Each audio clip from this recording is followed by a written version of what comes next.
Hey everybody and welcome. And here is a first look at the solar generator solar power pack by StrongerR. Fantastic, right? And before you say something, no, this is not metal. It looks metal, but it's not. It's actually plastic.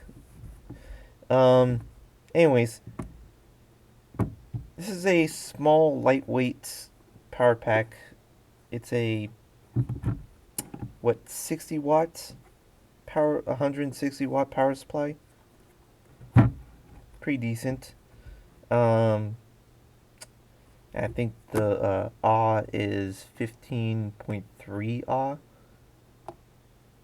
AH versus like 5 AH or 14 AH, such forth. So it's pretty decent. Um, First impressions with this though weren't very well fantastic because the packaging they have for their product is like this. It's really just crumbly. It's just like, ugh. I mean, if this was empty, it just like that. So when I got this out of the package, this thing was just going like this. Well, not out of the package, it was still in the package, but I can hear when I moved the package, it was just like, because their packaging, they only had it lined up to about right here. And that's the top of the case that keeps it from moving. So with crumbly plastic top and a flat bottom that basically doesn't have any support from keeping it from moving, this thing just went like that. So yeah, another person on Amazon said the same thing. They weren't fantastic because it was all like flying around the packaging, so they thought theirs was damaged too. So they were afraid to even use it. But I used mine, and it works okay. Everything works fantastic. Turns on, the flashlight powers on, and everything else works. AC, DC ports, powers up, disable, boom. So nothing's broken. The fan also works and responds correctly. The fuse is good, and no looseness, so everything's solid. So it's not broken, and it's not destroyed, and there's no broken cells inside of it. Um, but yeah, the first impressions weren't fantastic about the packaging. Um, but as for the unit, I have done a lot of tests with this, and I'm still doing tests to check the performance again for DC ports. But this thing is pretty decent for the AC outlet and probably the USB port. But the DC outlet, when I first got it and first discharged it, I wasn't fantastic to see that as the battery, at half battery, started losing the DC power current. And I charged one of these. I was charging one of these from half dead. This is a Sharp of 50 back there. And it does come with an adapter, by the way. And the charge current started losing its output power. Basically, mean that the ampage or the voltage was dropping unspecifically to a lower voltage power that should be powered from a 12-volt thing, and it wasn't giving current enough to the device to charge it. So it was still blinking here because that's natural for it to blink for when it's charging, but the indication of the battery indicator here was stopping from flickering from like 80%. So it just went 80, and then stopped for a while, then flicked to 80 again, and then basically completely stopped. It was just hanging there. And I don't know if that was because of the USB port or such forth, but after unplugging it, it also gave a little bit more current. So maybe these ports are shared, not sure, but yeah, it gave a little more current after a while after doing that, unplugging the USB port.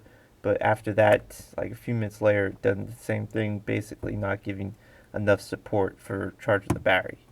I don't know if that was because it was the first cycle depletion of the battery pack or not, but I'll have to do an update and put it in the description below to give you guys a more precise ability if these ports are shared and if this starts depleting from its full capacity of giving out 5 amps at 12 volts at halfway of the battery pack or not.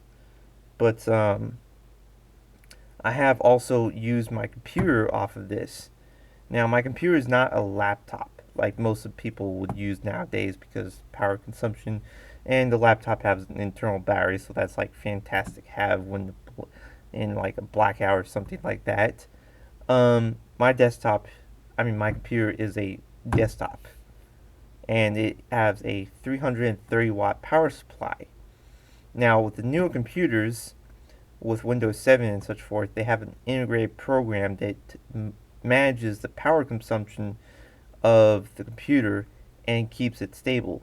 So, like a laptop, if it needs to have power saving mode ability, it will automatically revert power to stabilize to keep the system active, but reduce power requirements abilities, such stuff like that.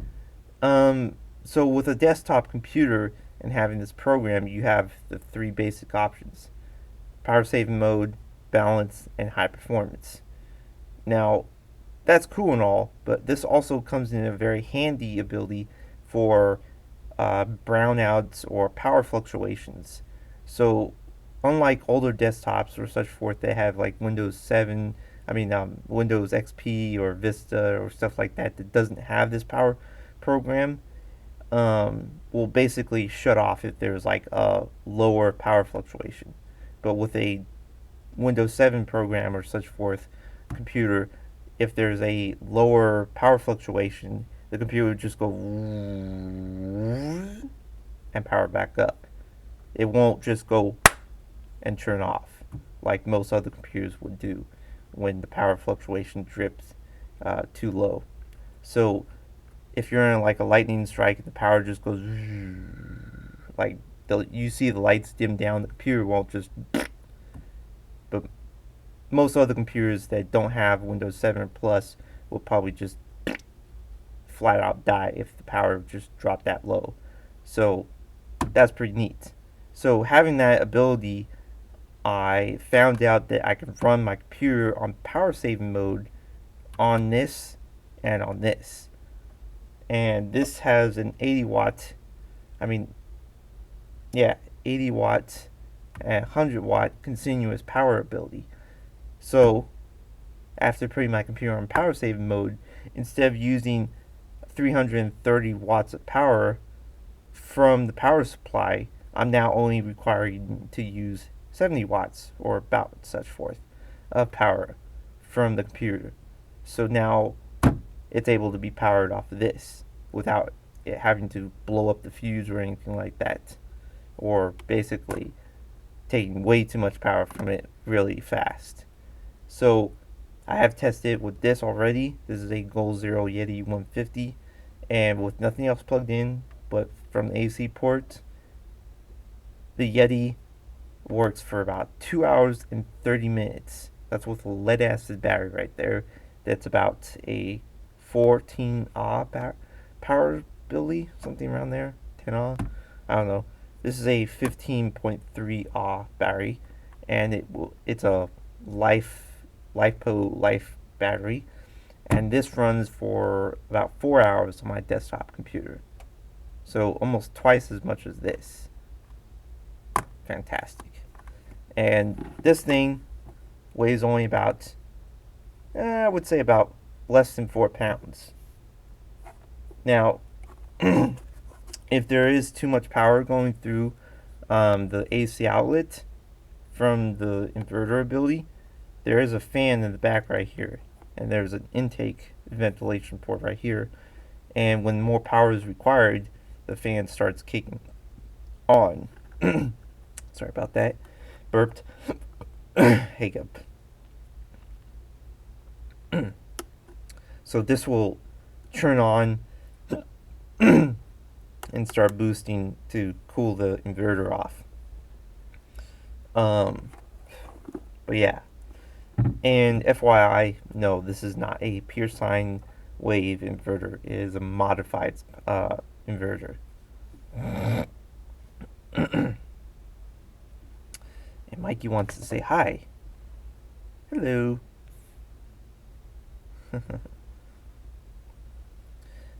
Anyways, but it's a cool little power supply, power pack, and a few other things I noticed with this from the manual, which actually is quite interesting about the manual, is that if you read it, it says if this is not charging correctly from the input area, plug in the charge port into the outlet port. Yeah, I know. You're probably going, what? That doesn't make any sense. But I guess they have some weird technology going through these both ports that act both as a charge current and an outlet current. This is only input. This has like a dual ability, so somehow I guess you can charge the battery pack from the output as if it was an input. And I believe they have a protection device built into this, because I did try this with the wall charger that they supply with this, which is 15 volts at 2 amps to charge this. And after I tested it, after it's fully charged, unplugged it from the outlet, the inlet port, and then plugged it to the outlet port and looked at the charger, which actually shows, sorry you guys can see this, which actually shows green. I can actually show you this right now since it's more easier. But basically, if you just plug this into the outlet, you'll see it turns red. Oh no, it's gonna blow up the battery. Ah! Oh no! Actually, inside the battery components, there's a switch mode ability inside here that once the battery is full, even if it's on the outlet port, it acts still as the inlet port.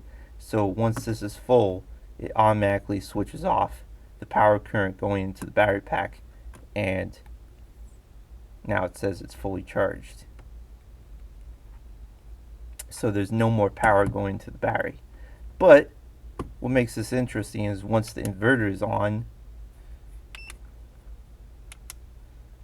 and plugged into a device, you can still charge from the outlet port and have the power coming out. Now, I know people would be saying just do it from the inlet port, and that'd be basically the same thing. They say that this had a bypass charge ability if you use the DC ports, and if it's not taking much amperage from this.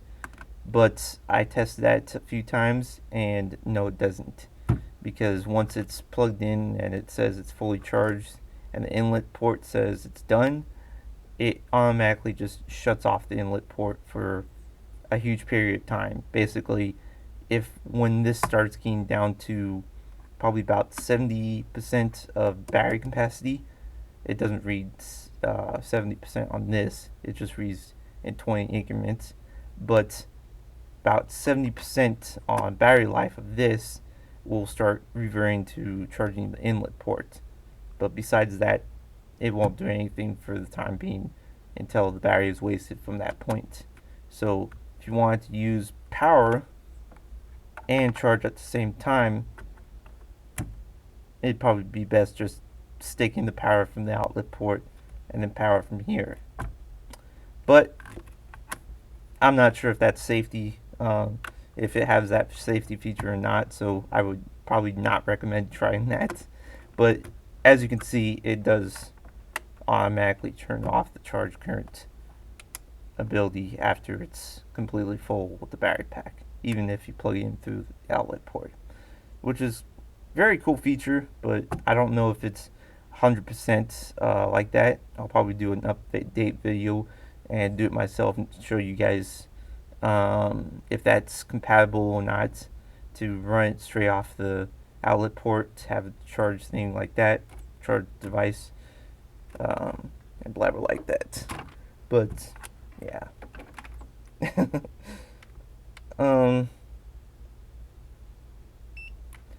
Another thing I noticed is that when the inlet port is plugged in, like, let me get my charger again. Oops. Like, when this is fully charged and it's done, and this is still left plugged in, here's something you'll see. Okay, now it's saying that it's charging.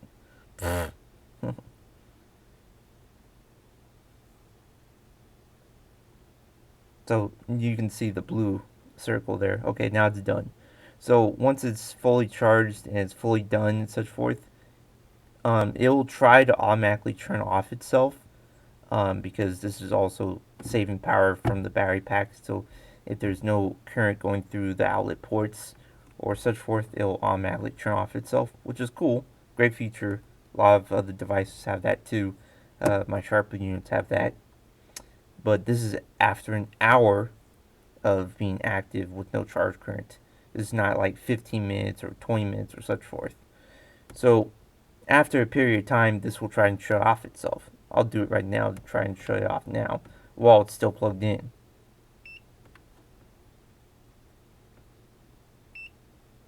It won't. So even despite the fact that it's fully charged and it wants to shut off itself, it won't. So you'll have that annoying beep every so often, despite the fact that it's charged and such forth, because this little plug is plugged in. It won't let itself turn off. So I'll turn it off and I'll show you this again. It'll automatically turn the unit on when I plug it in. See? And that's not just because it's trying to charge, FYI.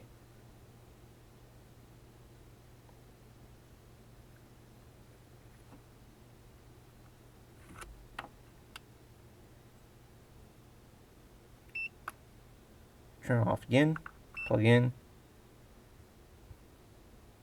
boom.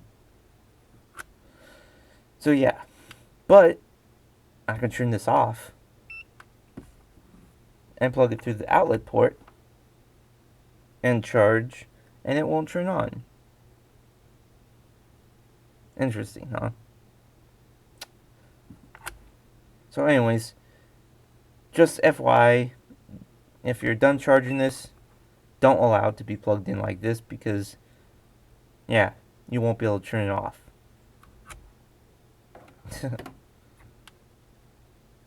But other than that, I mean, for what it is as a power supply unit and backup power ability or solar generator, such forth, it works. I'll be doing my tests on this to charge it from my solar panels, which is 2 Brunton Explorers at 20 watts each. So that's 40 watts of power, giving a current output of 2.5 amps. And I will do another update telling you guys the time of that and how long it took. Probably was going to take about 2 days, considering the fact that you only get sun for about 6 to 8 hours for an entire day, and half of that time you're not getting the full sun ability because most of your panels are just laying flat like that all the time. So it's probably going to take about 2 days, but we'll see how well that charges from those days. I'll test this and see if it actually charges from 12 volts because my panels are 15 to 12 volt output power. So yeah. But it's a nifty little device. And also, for the last thing to mention, the batteries in this are the safe kind of batteries. They're not the standard LiPo batteries that you find commonly in devices like this little thing right here that you see. This is a power bank for USB. They actually use the generation of LiPo batteries from like Max Amps called the Green Series packs, and they are the Life packs or the Life 04 packs basically. They still use the same rounded cylinder battery kind of look that most other kind of 18600 batteries look like, but they're the safe kind of lithium type of batteries. So you won't have, if you have any issues with them, like having a problem or such forth, and like going kaboosh, they're not going to explode or catch on fire, explode up, or anything. They may smell. I know lithium smells really bad, which you shouldn't breathe, by the way. But if you do smell the kind of smoke, like if you stick your nose here and you smell some really like stinky, foul kind of smell, because like you smell something weird from inside the unit, then that's probably a battery that is leaking and such forth. So you probably want to quickly get outside, unscrew the bottom of this, and then look for the battery that's leaking, rip it out, and throw in the trash, or dispose of it correctly, sorry I say, and probably email the company to get a replacement battery pack or battery internal, whatever. But anyways, there you guys go, and that is the StrongerR first look at the StrongerR and some details about this fancy little battery pack. I will see you guys later, and stay charged up and stay cool. Or should I say stay warm, since it's winter now.